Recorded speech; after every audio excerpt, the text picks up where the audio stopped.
নমস্কার, স্পটার নিউজে আপনাদের স্বাগত। আমি এই মুহূর্তে রয়েছি বিওএ অফিসে। বিওএতে 29শে নভেম্বর নির্বাচন।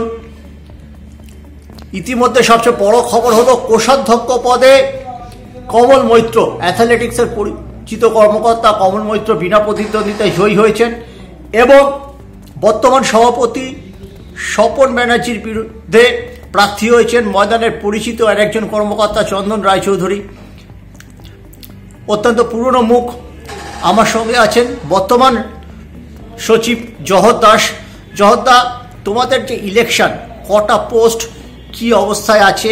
আগামীকাল বোধহয় লাস্ট ডেট, নমিনেশন উইথড্রয়ের লাস্ট ডেট, এবং টোটাল ভোটার কত, পুরো বিস্তারিত ব্যাপারটা একটু যদি বলো। আমাদের মোট 14টা post, vice president, secretary, treasurer, 7টা ভাইস প্রেসিডেন্ট, 4টে জয়েন্ট সেক্রেটারি, এই 14টা পোস্ট। পোস্ট হচ্ছে 14টা। 68টা ভোটার। ভোটার 32টা অ্যাসোসিয়েশনে 2টো করে ভোট, আর 4টা অ্যাসোসিয়েশনের 1টা করে ভোট। এই 4টে অ্যাসোসিয়েশনের 1টা করে ভোট কেন, এবং সেই অ্যাসোসিয়েশনগুলোর নাম কি? এরা অ্যাসোসিয়েটেড মেম্বার। এরা হচ্ছে yoga association, West Bengal throwball association, West Bengal body building association, throwball আর একটা অ্যাসোসিয়েশন আছে। আইএফএ থেকেও তো প্রতিনিধি আসছেন। কে আছেন আইএফএ? অজিত ব্যানার্জি আসছেন, স্বরূপ বিশ্বাস আছেন। এরা দুজন ভোটার। এরা দুজন। 3 নম্বর দেবাশিস সরকার, কোষাধ্যক্ষ। 3 নম্বর ভোটাধিকার নেই, অল্টারনেটিভ মেম্বার। 3 নম্বর অল্টারনেটিভ মেম্বার, ভোট দেবেন প্রথম দুজন। আচ্ছা, তা কমল মৈত্র বিনা প্রতিদ্বন্দ্বিতা নির্বাচিত হয়েছে। বিনা প্রতিদ্বন্দ্বিতা কোষাধ্যক্ষ হিসেবে নির্বাচিত। সভাপতি পদে ইলেকশন হচ্ছে এবার আবার মনে হচ্ছে। এখন অব্দি উইথড্র হয়নি তো, আমি কিছু বলতে পারছি না। সেই আপাতত আজকে যা পরিস্থিতি আছে, ইলেকশন হচ্ছে, সভাপতি পদে ইলেকশন হচ্ছে।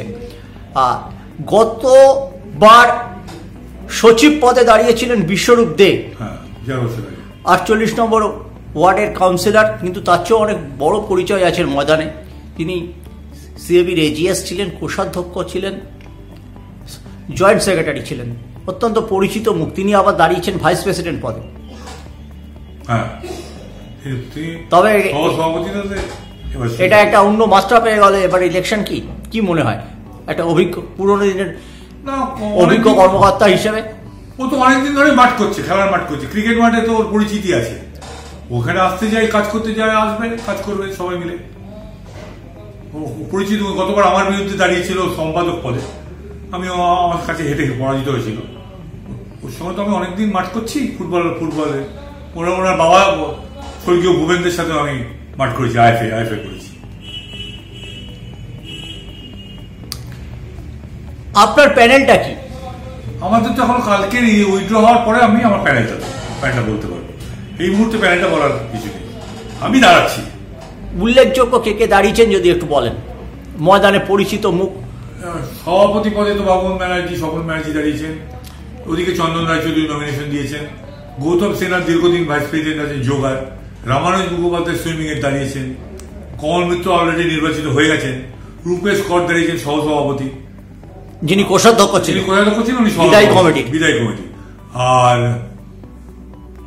আর নতুন অনেকেই দেখলাম নমিনেশন দিয়েছেন। আমি পুরো লিস্টটা দেখিনি। আমি সুরভি মিত্র আছেন।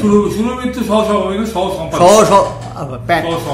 ইলেকশন লড়ছেন জয়েন্ট সেক্রেটারি। আমি কালকে না যাওয়া অব্দি আমি কিছু বলতে চাইছি না।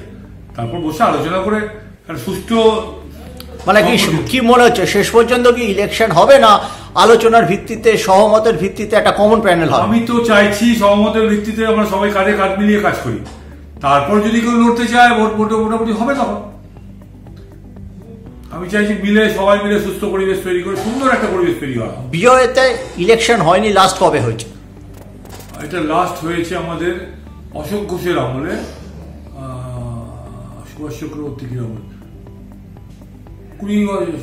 4টে টার্ম আগে, মানে 16 বছর আগে। 16 বছর আগের থেকে আগে কোনো ইলেকশন হতো না, সিলেকশন হতো। তারপর থেকে ইলেকশন হয়ে এসেছে। কমলেশ দা আছেন। কমলেশ চ্যাটার্জি আছে, কমলেশ চ্যাটার্জি আছে, উনি তো পুরনো সম্পাদক ছিলেন, এবার সভাপতি হয়ে দাঁড়িয়েছেন। তার সামনে তো জাতীয় গেমস আছে। হ্যাঁ, জাতীয় গেমস আছে। আমরা জাতীয় গেমসে নির্বাচনটা হোক, সবাই মিলে বসে সুষ্ঠুভাবে আমরা জাতীয় গেমসে, জাতীয় গেমসে আমাদের ফাইন্যান্সিয়াল অবস্থা খুব একটা ভালো নয়। গত বছরে জাতীয় গেমসের টাকা আমরা এখনো পাইনি। জানি না জাতীয় গেমসের টাকাটা, সেই টাকাটা না পেলে টিম পাঠানো আমাদের পক্ষে দুষ্কর হয়ে উঠবে।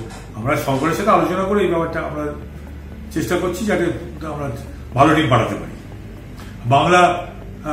পশ্চিমবঙ্গ সরকারকে অনেক ধন্যবাদ। গত বছর যারা ন্যাশনাল গেমসে, জাতীয় গেমসে পদক বিজয়ী হয়েছিলেন তাদের প্রত্যেকে কিন্তু চাকরি হচ্ছে। তাদের প্রত্যেকে গত সপ্তাহে থেকে আরম্ভ হয়েছে। বহু চাকরি এখনো প্রায় 16-17 জন অ্যাপয়েন্টমেন্ট পেয়ে গেছে। এবং স্থায়ী চাকরি না অস্থায়ী চাকরি? স্থায়ী চাকরি, স্থায়ী চাকরি, রাজ্য সরকারের স্থায়ী চাকরি, সিভিলে অথবা পুলিশে তাদের কোয়ালিফিকেশন অনুযায়ী সেভাবে পোস্টিং হচ্ছে। এটা একটা খুব বড় খবর। এটা খুব বড় খবর। এটা আমরা 100 বছরে কিছু করিনি বললে ভুল হবে। এটা কিন্তু আমাদের 100 বছরের একটা পার্ট। চাকরি গোটা 16 চাকরি অলরেডি হয়ে গেছে, 100 চাকরি হবে। পশ্চিমবঙ্গ সরকারের এটা তো আমরা বেঙ্গল অলিম্পিকের থেকেই করার হয়েছে। এই চাকরিটা আমরা বড় মুভমেন্ট আমাদের, খুব ভালো, এত দিন পরে একটা ভালো মুভমেন্ট আমাদের। রাজ্য সংস্থাগুলি 5 লাখ টাকা করে অনুদান পেত, সেটা কিন্তু গত কয়েক বছর বন্ধ। 4-5 বছর ধরে বন্ধ। আমরা আলোচনা চালাচ্ছি যাতে সবাই আবার পায়। আলোচনার পরিপ্রেক্ষিতে আছে। অনেক ধন্যবাদ জগদ্দা আমাদের আপডেট দেওয়ার জন্য। আমাদের লক্ষ্য থাকবে এই বিও ইলেকশনের দিকে